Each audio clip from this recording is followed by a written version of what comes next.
Hey, what's going on, people? Welcome to the Master Wing channel. Hope you've been enjoying the Wingspan Asia playtesting content.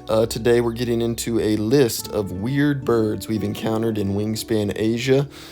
We don't play these birds a lot, and I'm not saying they're good or bad. They're just a little awkward or strange for me to play right now. We'd like to think there's a great situation for each and every bird. There's no bad birds, just bad situations, right? At least that's my theory. But we're going to get into some birds that we're just unsure where to play, how to play, even if you should play them. So here we go. Let's jump right into it. First up, I'm combining two birds because they have the same power, the spotted dove and the blue rock thrush. If this bird has no birds to the right of it, you may move it, only the card, to the player mat of the player on your left. You choose the habitat, and if you do, you draw 3 cards. I will say this is surprisingly fun to play. Definitely 2 thumbs up on the fun factor, but where do you put it? Where do you spend a turn gaining a resource? Do you spend a turn playing this bird and then giving it away for the 3 cards? Do you put it on a habitat where it's going to come back to you? Do you try to put it in a place where your opponent's going to lock it in?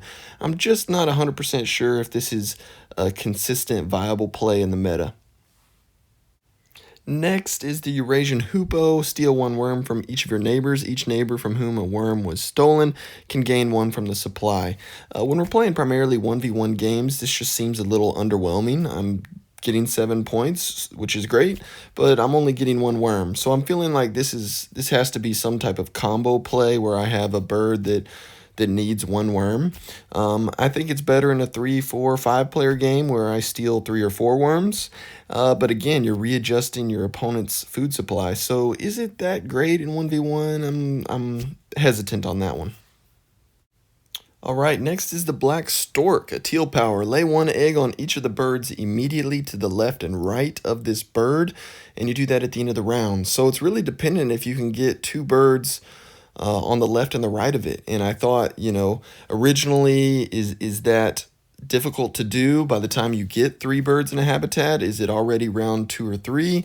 I just wasn't sure. I will admit I did find a home for this bird when I had a wood duck game, and those 2 eggs really proved helpful. So I already recorded it, but this one's not necessarily bad, but it seems like a lesser whitethroat, if that makes sense. I mean, you're only getting those 2 eggs. Maybe that helps you, maybe it doesn't. I'm on the fence on this one. All right, so now we're looking at the ibis bill. When played, all players draw 1 card from the deck and gain 1 worm from the supply.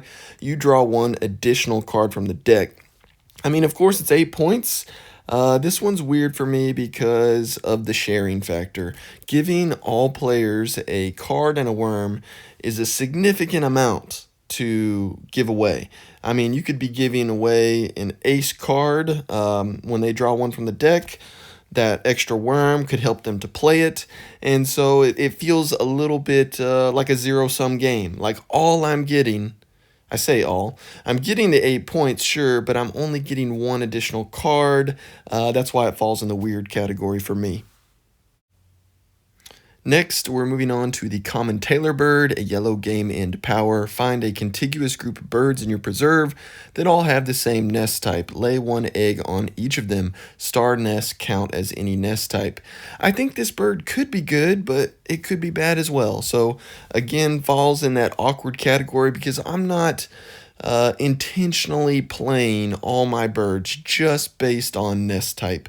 I think it feels a little accidental, and you play it at the end and you're like, oh wow, I have 4 cavity nests and they're all touching. So kind of a happy accident there.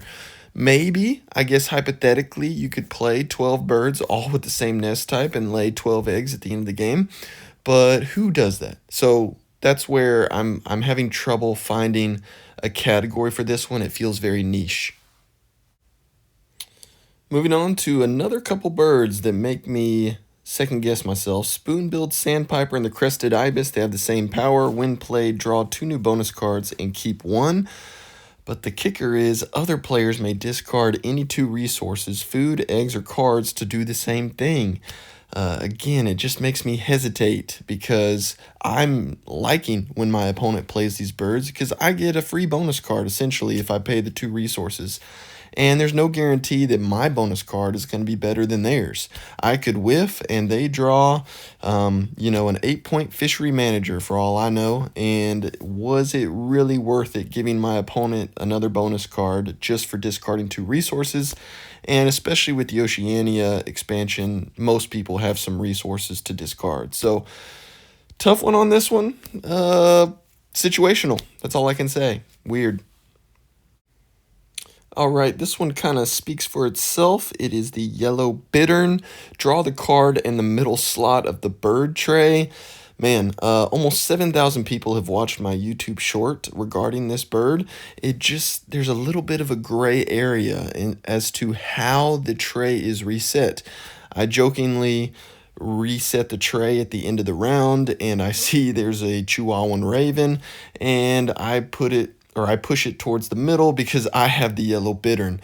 Of course, the digital version is going to reset the tray for you, but you are guaranteed a card. So it's a little give and take there, but it's the only bird that I can recall that really cares where you reset the tray. Definitely a weird bird. Another niche bird, the fire-fronted Saren. I still haven't found a great situation for. Round end, lay 1 egg on this bird for each bird to its left in this row. With it only being 1 point, what are the odds you have 3 or 4 birds and you play this bird in the 4th or 5th slot? That seems more like a later game play in order to make use of laying eggs to birds on the left. And then if you play it early, you're probably only looking at 1, maybe 2 eggs. So it definitely falls in the niche, weird, awkward situation for me. Maybe you could combo it with a yellow hammer and make use of it. I just haven't found the right situation. So let me know what you think of the fire-fronted Saren. It's a tough one. And next we have the red-wattled lapwing. Discard any number of cards from the tray, then refill it. If at least one of the discarded birds is a predator, lay 1 egg on this bird. You tell me how you've played this bird. This bird, I'm looking at more of a tray resetter, because if you're depending on this one for eggs, I just didn't see it happening in my play testing.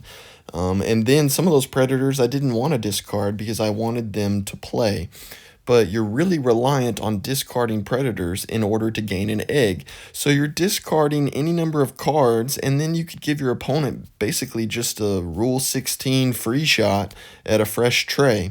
So I'm looking at it almost like a white stork, where you have a bird after the red wattled lapwing, like a red avadavat or a killdeer.